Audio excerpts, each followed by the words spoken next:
Welcome to Expedition Self on OMTimes Radio with lifelong learner, entrepreneur, and creator of the worlds of Expedition Self, Sam Parrotto. Sam shares 4 decades of studying, guiding, and teaching how to go inside so we can build an incredibly powerful, dynamic, and validating relationship with the self. Expedition Self is laced with stellar, unexpected insights about what it means to be human. Listen now and ignite your self-development process with Sam Parrotto. Hello, everyone. It was kind of a funny start. I'm sitting over here in the quiet, watching the time, thinking, is it time for me to go on? And it turned out it was. Anyway, welcome to Expedition Self, and I'm Sam Parrotto. And each week I talk about how to go inside yourself so that you can have a richer and fuller relationship with you. And of course, what that translates to is a whole lot of a wider vista of opportunities and choices for you to engage with life. And so if you're new here and you haven't heard me before, the phone number to call in and talk with me live is 202-570-7057. I love it when people call in and talk live. I don't get a lot of callers, but I keep hoping every week.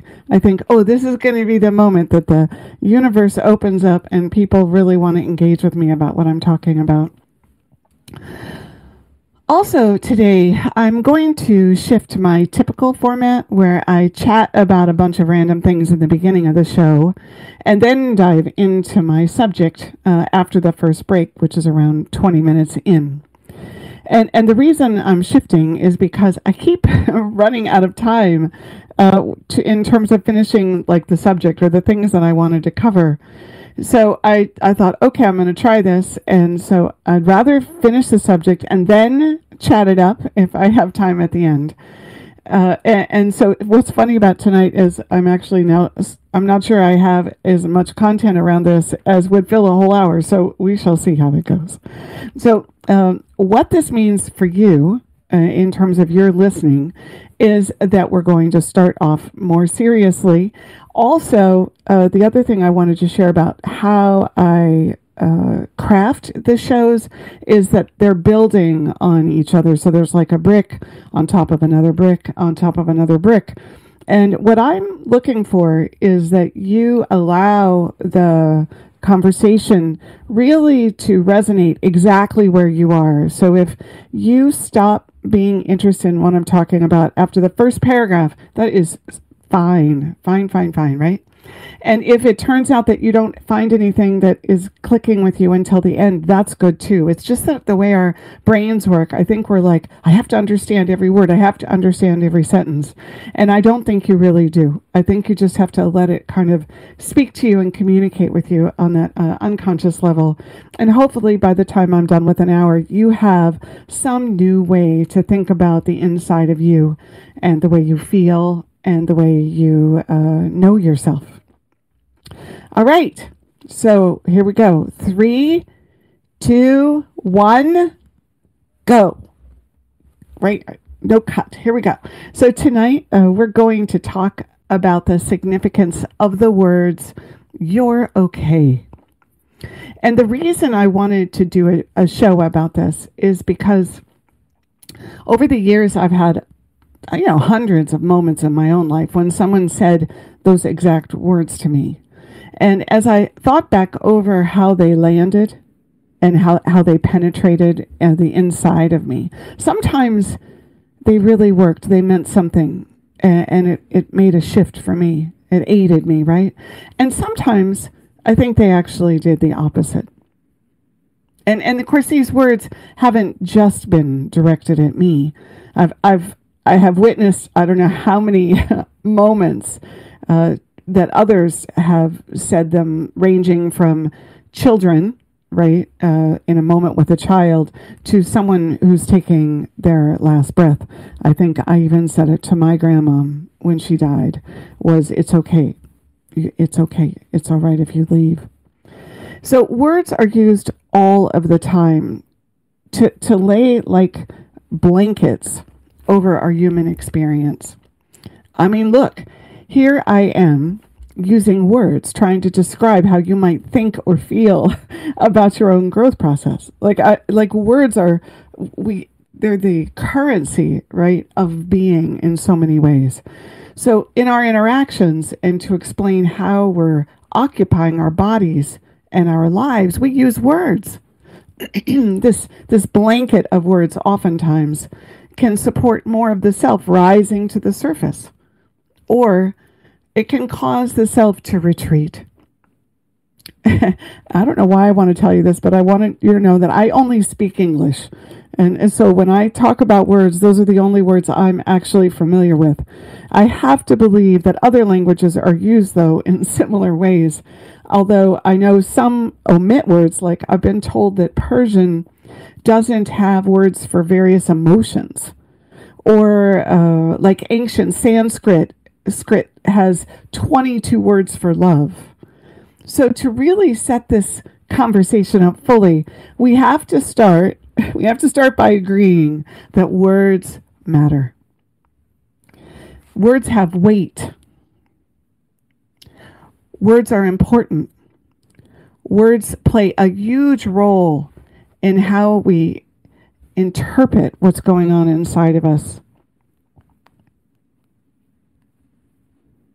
And words have a way of affecting and influencing our feelings and our actions and our sense of ourself, our sense of possibility, and whether or not we believe in ourselves.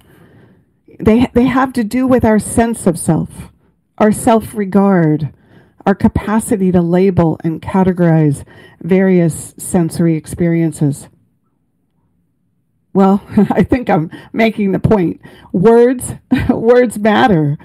I often listen to people speak, and the way they put their words into the conversation, it gives them a judgmental lean rather than a neutral one, right? Where you speak something as a fact rather than putting a spin on it. Like a sentence like, well, when you didn't get that project done versus when you weren't able to complete that project.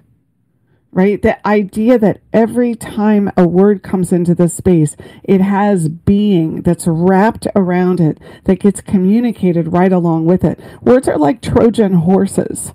They carry with them not just the meaning of the word to somebody, but the feeling behind it, or the unspoken thoughts and opinions, right? They get loaded up. Right? Some of this may seem so minor, but in this case, right, in the sentence I did, by adding weren't able, right, or you could add it wasn't possible, or something happened, it changes the way the person hears it so that it's not like you screwed up, right? And that's where that judgment piece comes into play. So that's why we're talking about these two words. You're okay. You're okay. You're okay. You're okay. Because they have a lot of different meanings and they have power. So I found a short poem just to get us started by Kassan Jamal, and it's called Sunshine. Behind the clouds, the sun still shines. Behind the pains, my sunshine still shines. Just give it time. The clouds will go away. Just give it time. It's going to be okay. Be the sunshine you always are today. It's going to fit. You're going to see how it connects. So this version of you're okay that has to do with the moment when a child falls on the ground and is crying. And you hear the adult say, you're okay. You're okay. Oh yeah, you're okay. Is that what's actually going on? Is the child crying because they think they're not okay? Or is that child actually crying because it hurts? Or because they got scared? Or because they were startled and they don't know what's going to happen next? That the sensation of pain on their scraped knee, bleeding, in some way is unrecognizable and unfamiliar. So we could ask, is it reassurance that's needed? So I'm not suggesting that all humans are created equal, but I am asking the question, do those words help that child in that moment to settle deeper into themselves, to practice being with their total experience from the inside out? Or do they invite them to settle out of themselves, to follow someone else's opinion of where they are, someone else's direction, to escape the pain in that moment as quickly as possible, right? To avoid feeling. What happens if you allow a child to cry until they're done? What happens if you allow a child to cry until they're done? Will they taper off on their own? Will they spin around inside of themselves until they grow so exhausted they fall asleep? I guess I think we send messages to children very, very, very early on not to feel. And although you're okay is often offered in sympathy and reassurance, the message can be something more like, you need to stop reacting to your pain. You need someone to tell you that you are fine, because you won't know the answer to that yourself by checking yourself out. And you are in some way triggering me, so that the sooner you stop needing me to say, you're okay, the better. The sooner I don't have to feel helpless and powerless and sad and worried, the better. Now, I know I've just put a really negative spin on a moment that's oftentimes filled with love and concern by the adult in that scenario. But I'm asking you to think about you being told that when you've fallen down and hurt yourself, like what's happened when someone said to you, you're okay, when you were that child I just described, and when you've been the one uttering those words as a friend or a parent or an adult, when someone you loved was in the same predicament and you were saying, you're okay, you're okay.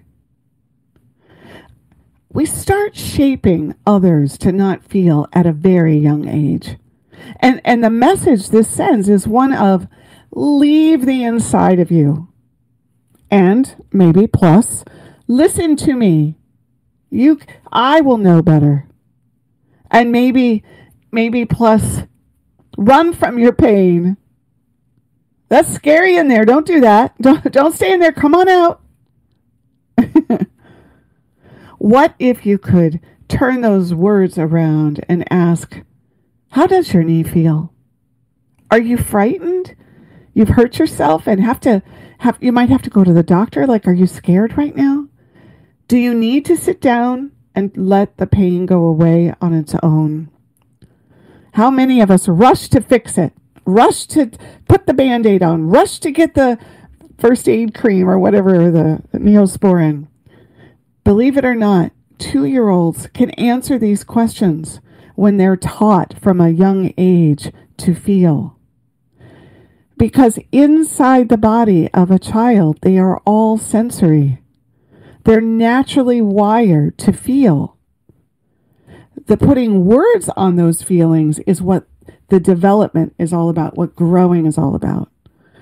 But even if a child just nods, they're answering questions that allow you to tune into them rather than telling them you're okay without knowing what's actually happening. It's so challenging sometimes to bring a childlike experience, right, into an adult perspective, right? Because you're all over there going, yeah, that's about children, right? Of course, I think a lot about that, because inside of all of us is that child, right? That snail of life. It rolls every single day and year and month of our life into like a snail shell, right? You know how it goes round and round in this big spiral? And so way down inside of you, there's always that childlike experience at play. But I do want to really focus in on this, because it's likely that you tell yourself that you're okay when you're not. It's likely that you tell yourself that you're okay when you're not. So right now, just for this purpose, keep your awareness like to actual physical pain. And go there in your mind and imagine, I have to imagine, right, that there have been times when you hurt yourself and you knew you were not okay. And you kept saying words like, it'll work itself out. Just give me some time. I'm all right. I'm all right. That's how we relate to ourselves in terms of being strong or handling it. So when we return from break, I am going to talk a little bit more about a moment when that happened to me and how this connects to your okay. The best of the holistic, spiritual, and conscious world. OMTimes Radio. Ascending Hearts is IOM no FM. ordinary dating site, but a spiritual dating site with a purpose, to link you with your soulmate. We engineer the serendipity so you can trust that you will attune with someone that has the same matching vibration as you. Ascending Hearts, the conscious dating site for the spiritually aware. Try Ascending Hearts for free. ascendinghearts.com. My name is Victor Furman. Some call me The Voice. I've always been fascinated with human nature, spirituality, science, and the crossroads at which they meet. Join me Wednesdays at 8 p.m. Eastern on OMTimes Radio, and we'll explore these topics and so much more on Destination Unlimited. If I could be you, and you could be me, for just 1 hour. If you could find a way to get inside each other's mind. Walk a mile in my shoes. Walk a mile in my shoes. Walk a mile in my shoes. We've all felt left out. And for some, that feeling lasts more than a moment. We can change that. Learn how at belongingbeginswithus.org. Brought to you by the Ad Council. Walk a mile in my shoes.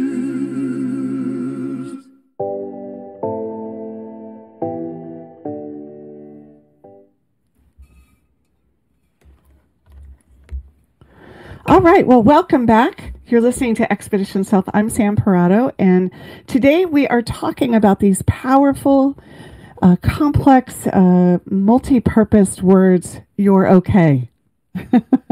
And so before break, I was talking about how often we actually tell ourselves that we're okay when we're really not. So, a long time ago when I was younger, I lived along the Colorado River, and we used to go down and swim all the time, and there were these docks down there. And I was sitting on this big dock, right? The kind of floating docks, This one was like, I don't know, I want to say 30 by 8. And then there were these finger-like docks that extended out, right, to make room for boats that would pull up in the slip. And so when the current would flow and the boats would cause waves, to rock the docks, they'd go back and forth, right, bumping up against each other. And on this particular day, I was sitting on the long big dock, and my big toe, I don't know really what I was doing, but it found itself between the two docks while they were rocking back and forth, and it got crushed, right? And it's when I say crushed, it wasn't like I looked at it and it looked crushed. It's just that it got crunched right in there. And it hurt, really. I cannot tell you how painful this was. All those little nerve endings in my big toe. And for weeks afterwards, I could barely walk. I couldn't run. And I had in my head, I was pretty sure that it was broken. But I told no one. And there's no question that I was hurt. Right? Because if I could still walk, I'd figure, well, I'll just live with it. Right? And that philosophy is a very real philosophy in my life, because it has to do with just working over the top of things and just getting through it. And of course, the idea of going to a doctor was scary, so I didn't want to do that. And so I decided I could live with it. And that was that. I have a nice big bump on my big toe, 50 years later, from that decision to tell myself I'm okay. And this is what we do. We gloss over the pain we're feeling, and we tell ourselves we're okay, maybe because it's reassuring, and maybe because we get a win out of feeling like we have overcome something that we shouldn't be feeling. Now, before I go on to the next point, I want to give you the phone number again, because I'm thinking that this might be a moment when you are starting to connect with what I'm talking about. This glossing over our real pain. Now, I'm talking about it physically, but you know where I'm going next. The number is 202-570-7057. I would love to hear from you. Love, love, love to hear from you. So my next point about this, you're okay, right? The telling of us that you're okay, is that it has a veiled message that says somewhere you're not supposed to feel pain. That we're not supposed to feel pain. And I really believe that all the messages we get growing up as children have to do with understanding our relationship to feeling pain. Physical, emotional, intellectual. Like every single moment that we have an experience of pain, we're creating some kind of an understanding of what we think pain should be in our lives. Now, I know I've been talking about physical pain up to this point, but I want to pivot now, and I want to talk about emotional pain. To be human is to feel emotional pain. You have a heart. It's open. It has a quality of leaking, right? Emotion is the water that makes us up, and 75% of who we are is that water. You have to be able to feel, right? Just by nature of being empathetic or getting in someone else's world. To be human is to feel emotional pain. But how do you say to someone, no, I'm not okay, when they want you to still function, to get up and go to work, to take care of the kids, to handle life, to smile at them, just like I read in that poem, to be like sunshine, right? How do you say, no, I'm not okay? It almost feels in that moment like you're disappointing someone else for feeling it. It almost is as if in the moment that you say, no, I'm not okay, that in some way they feel rejected. I don't know if you've ever noticed and watched someone's face. If you ever get bold enough to say, no, I'm not okay, what actually happens? If a parent is going to say, oh, you're okay, when you actually skin your knee, or in my case, if I'm going to say, I'm okay when I actually break my toe, how the heck are we going to say, I'm not okay emotionally, when there's actually no tangible evidence? And that's one of the most challenging parts, right, about being human, is that a lot of what goes on the inside is not tangible or directly connected on the outside, unless someone's got a particular worldview that they connect, right, bodily experiences with emotions or behavior with what's going on the inside. And I have to say that kind of systemic approach is not widespread in the world that we live in. So that's really what I'm saying is, if when we have an actual physical, tangible evidence of we're in pain, right? If we're in those moments, someone saying, no, you're okay. How the heck, right? How are we going to say, no, I'm not okay emotionally when there's no proof? You know, I hear so much today about what's causing the intense mental health issues that our young people are dealing with. And I often think that we people who were raised in the you're okay culture, trying to raise children to be okay with their feelings, that's actually really hard. Because I think at an unconscious level, we don't realize that in the you're okay, we're actually still playing a role in them not feeling. And then the question becomes, how do they deal with all those feelings? And do we even know how to help them deal with all those feelings? Right? Do we understand what it is to actually fully feel, since we grew up, likely, maybe you were one of those lucky ones that didn't, likely grew up being told you're okay, so then you ran from your own pain. I don't think we're able to recognize how those two things collide. How people in one generation that are really like we're invested in helping other generations grow, right? Or we're invested in helping people in our own generation grow, but we don't understand how we're bumping up against our relationship to feeling and our relationship to not being okay. So I want to pose some questions for you to ponder. Okay, you ready? You might even, if you have a pencil, I'll try to do them slow enough so that you can write them down. But because this is certainly recorded, you can listen to it a second time. So at what point when you feel pain of any kind does it become not okay? At what point when you feel pain of any kind does it become not okay? Okay, here's the next question. At what point should you seek help from someone else to help with that pain? How do you decide? At what point should you seek help or support or assistance from someone else to help with that pain? And then what does it say about you that you need or want help with your pain? What does it say about you that you need or want help with your pain? All right, and the last question.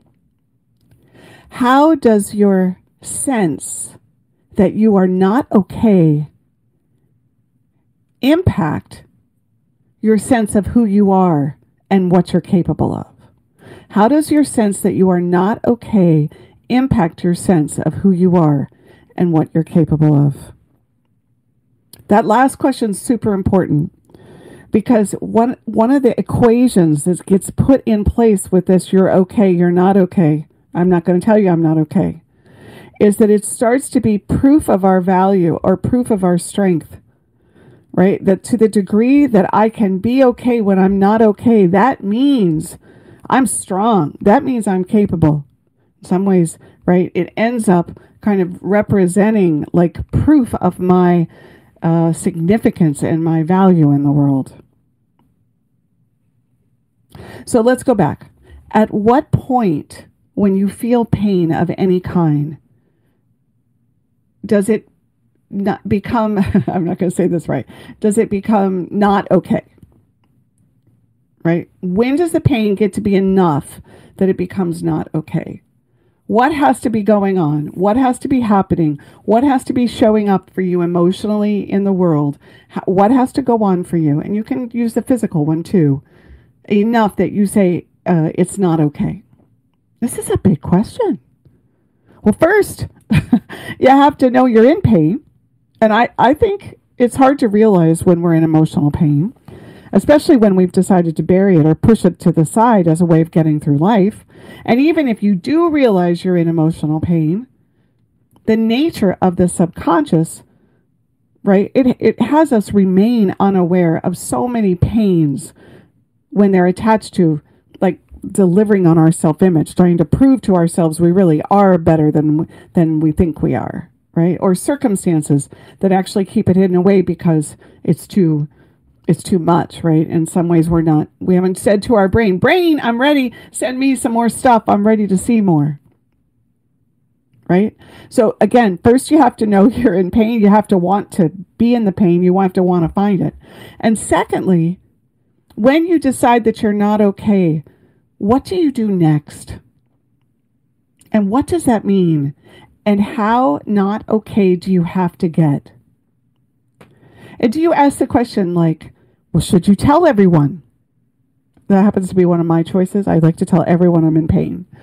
I don't know. It's kind of like if I discovered it, I think I should share it. Should you try to figure it out so it goes away?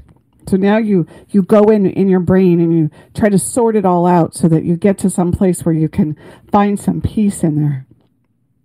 When does it become detrimental to your well-being? Do you realize that we human beings actually try, now just hear this out, we actually try to accomplish a life with goals and good feelings and building relationships we're happy with by avoiding feeling and by avoiding pain. And we believe that to be the hero of our life, to conquer all the obstacles, is to rise above and beyond anything that makes us feel like we're not okay. What are we so scared of? There's something about this idea of being able to feel a feeling, to not be okay in that feeling, and still function, and still be in life. There's some way that we all imagine that if I feel pain, I'm going to be stopped. If I feel pain, it means I have been conquered. I have lost my power. I have a couple of ideas about what I think we're scared of to answer that question. Now, hold on. This is kind of dramatic. We're scared of our kids committing suicide or getting on drugs. We're scared of opening up some truth with our spouse that was never resolved and keep hoping that it just goes away so we can stay happy and that thing doesn't have to get big on us. We're scared that if we actually tell our bosses how we feel, that then they're going to not want us to work there anymore. We're scared of making something bigger than it is. I hear this all the time. I just think that's overblowing. I think you're making that a big ado about nothing. We're scared of re-traumatizing, of someone losing the ability to get out of bed if they feel. And we're afraid it's going to be our fault, right? If we were there and they were feeling pain and we didn't do anything to get them out of it, oh my gosh, does that land at our feet? I think we're scared of indulging someone's need for attention or desire to be seen in a way that doesn't seem appropriate or comfortable to deal with. We get embarrassed, right? Or maybe we feel like it's just too much and it's not necessary. There's that drama thing that everybody talks about all the time. See, we got scared of our own feelings.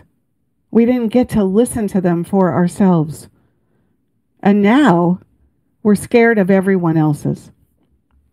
I don't think we're okay. I mean, in the way that I'm describing it, no, I don't think we're okay. I don't think we're supposed to be. I think that's the point. You know, am I able to work every day? Yes. Am I able to take care of myself? Yes. But a lot of times not so well. I don't always eat the best food or exercise and things that I absolutely know would care about how I feel, right? I care about my body. But if I'm not comfortable feeling and feeling pain, then how can I really be okay? Because I'm at some level always ignoring what's actually happening in real time, in real form, within myself. I think about all this conversation about how important self-care is. But is this whole idea of self-care just another way to put a layer over not being okay and being okay with it? You see, if we don't give so much power to not being okay, and we're not taught, ooh, it's got a law. It's like the big boogeyman out there, right? To not be okay. And we just accept, oh, I'm not okay. Does that mean I don't still love somebody? Does it mean I don't still hug somebody? Does it mean I don't still, make my bed? One of my personal challenges. And how about this? Making more money, trying harder at the job, trying to get a better education. What isn't okay inside that makes this such an important motivation that you have to be so driven that there's like almost a desperate need to make something happen all the time, to get ahead, to make things work, right? That we have to acknowledge, right? That the survival mode creeps right into it.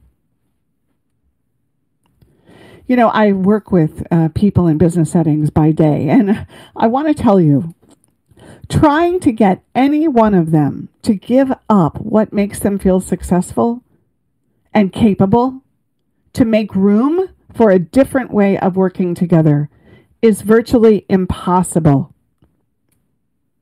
They're so busy being okay, right? If someone is all about checking the things off on their checklist each day, and this makes them feel productive, and you ask them to sit in a room and talk about how they can work together for a week, they will flip out and tell you it's a waste of time and the business is going under because that's what makes them feel okay. That's the direction they keep heading. And I am suggesting it started a long way back when we scraped our knee and someone said, "You're okay." I know. You're probably over there going, "Oh my gosh, she's making a huge ordeal about this."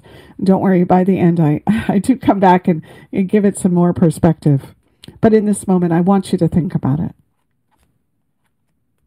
All right? So we're going to go on break, and when we come back, we're going to put the next brick in this conversation.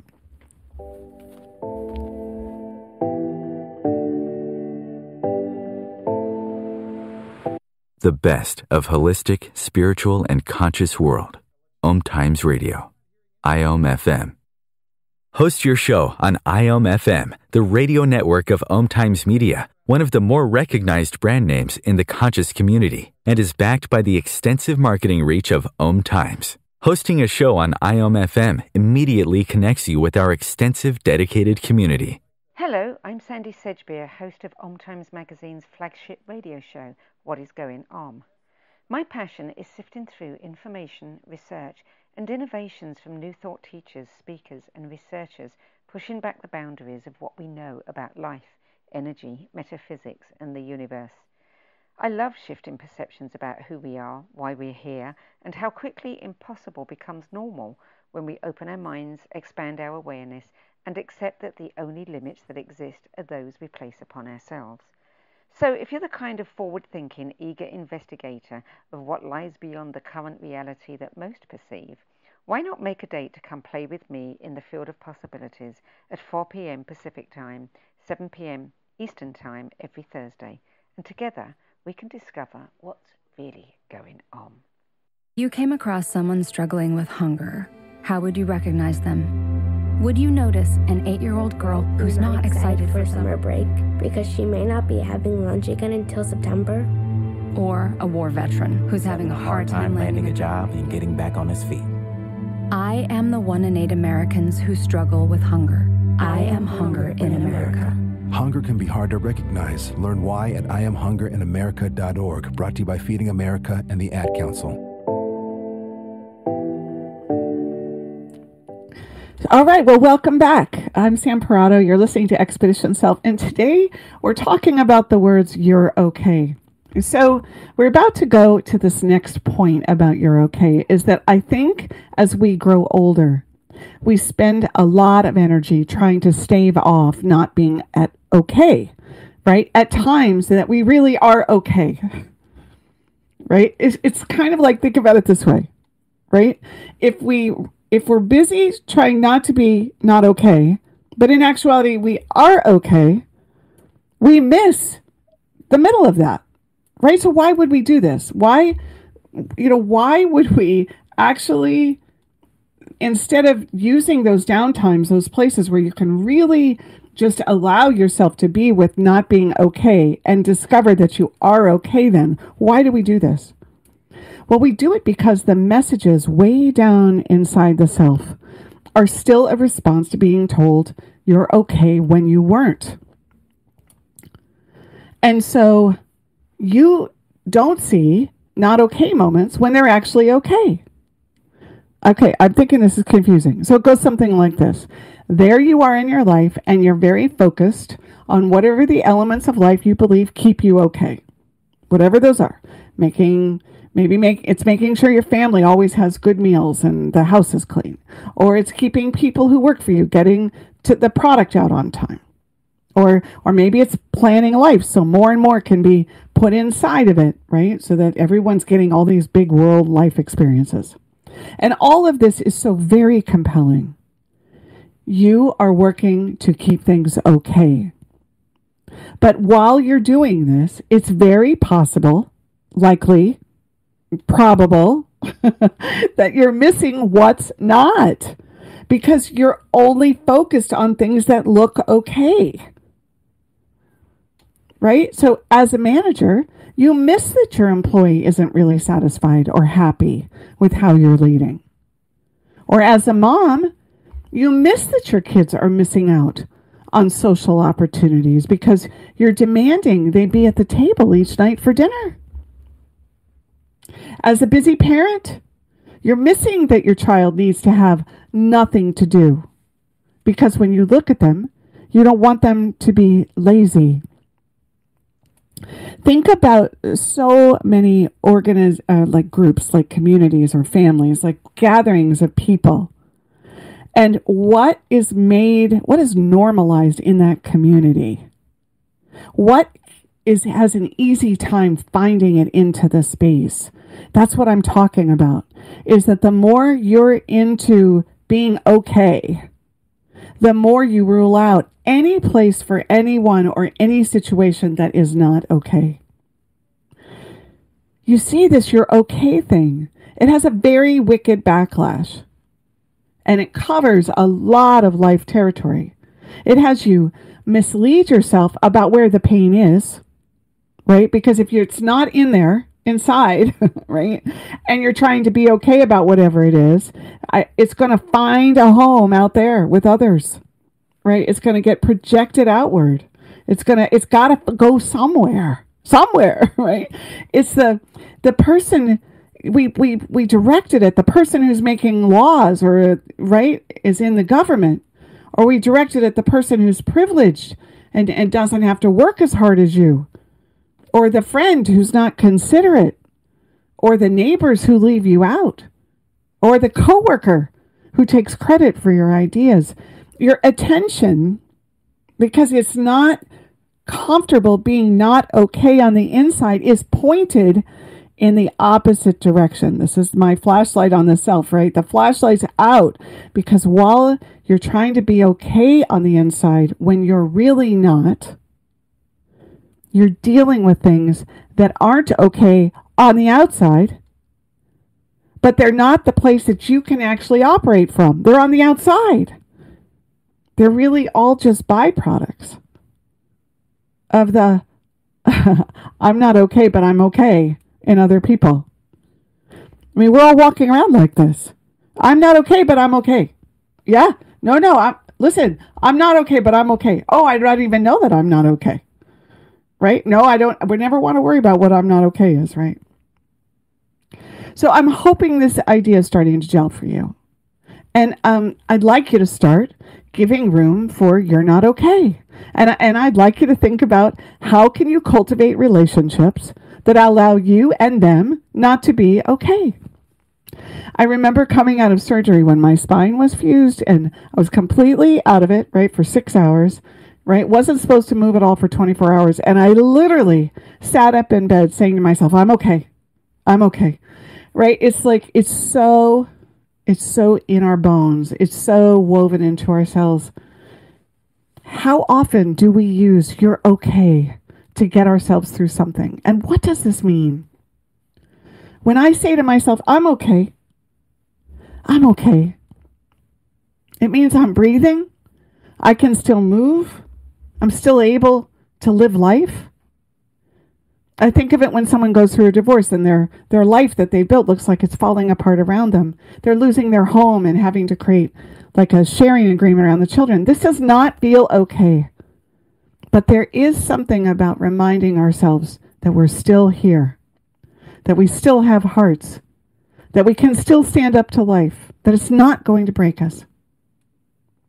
Maybe that's really what's beneath "you're okay." It's this idea that you're not permanently broken, that you still have what you need.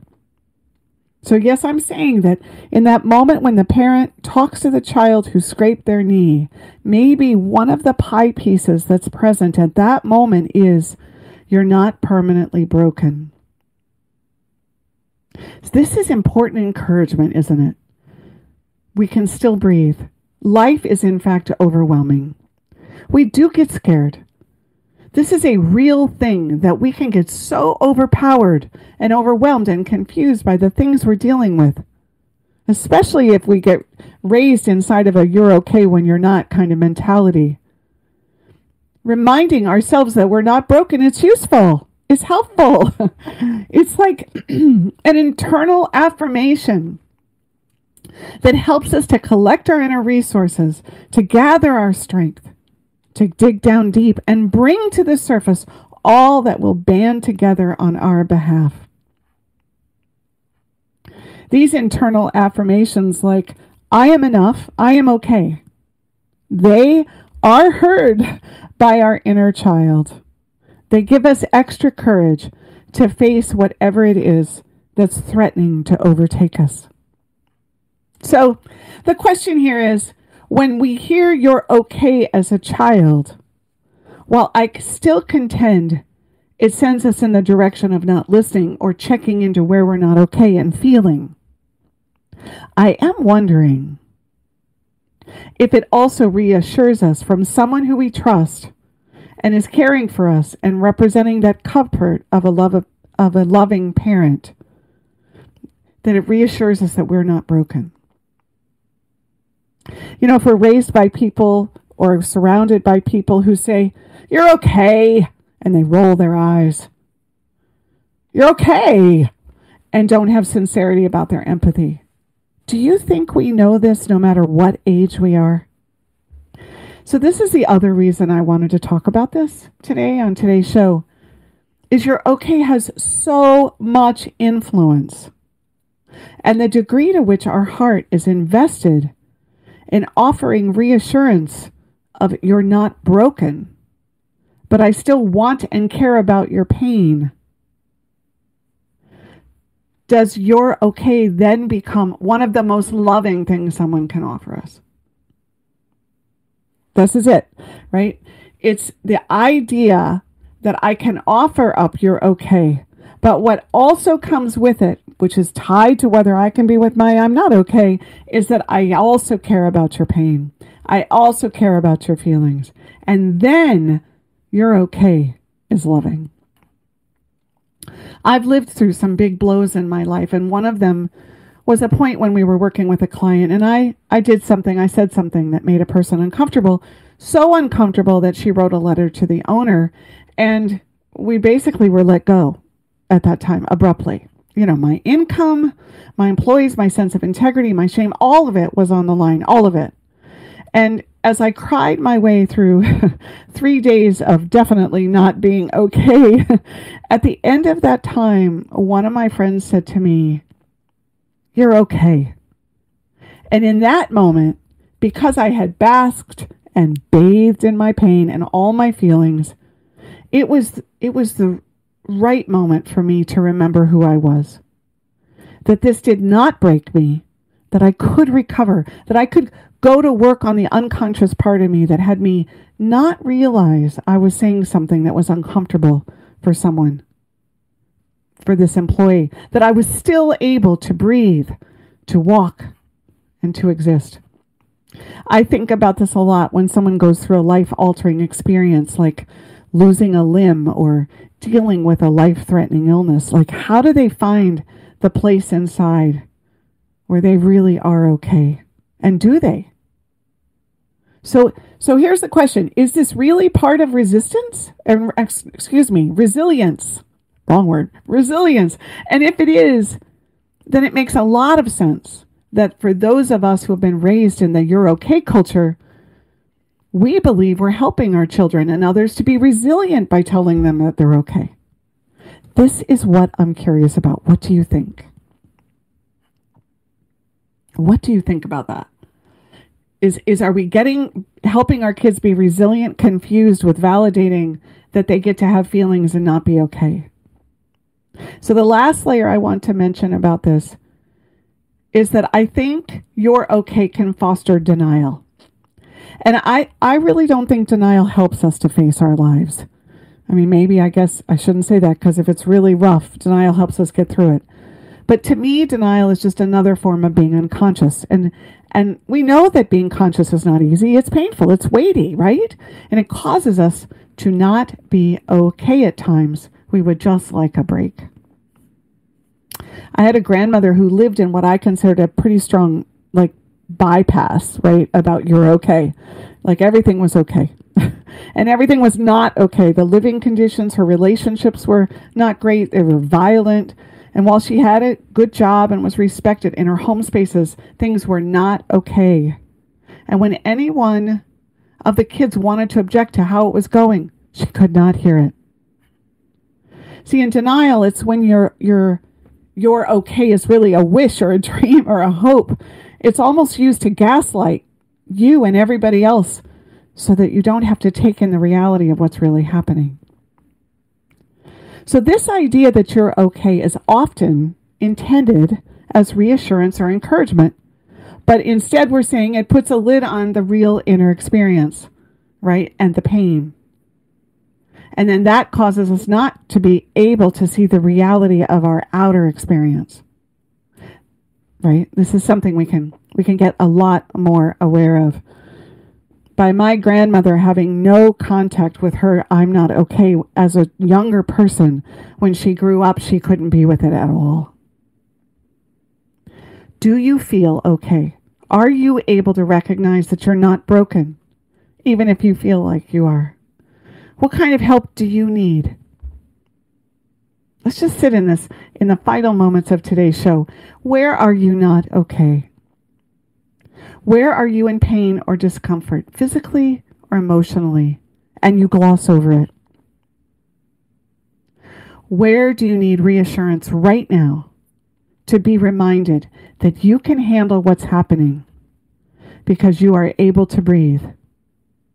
And you have you, even if that you doesn't always feel okay. Couple more questions. What aspects of life have you felt overwhelmed by? And how are you studying these circumstances or situations to go toward them to support yourself when you're not okay? To help you understand and allow and make normal not okay. And lastly, if you settled into being not okay, what would happen? What are you afraid of? Would you ask for help? And who would that be? How would that help show up in your life? Well, I hope you found today's conversation intriguing and it brought you into a place in your heart where you, for just a little while, settled in to the idea that being not okay is really the same as feeling your whole self and being with your deeper self and going inside. So thank you so much and have a wonderful week. I'll see you next week.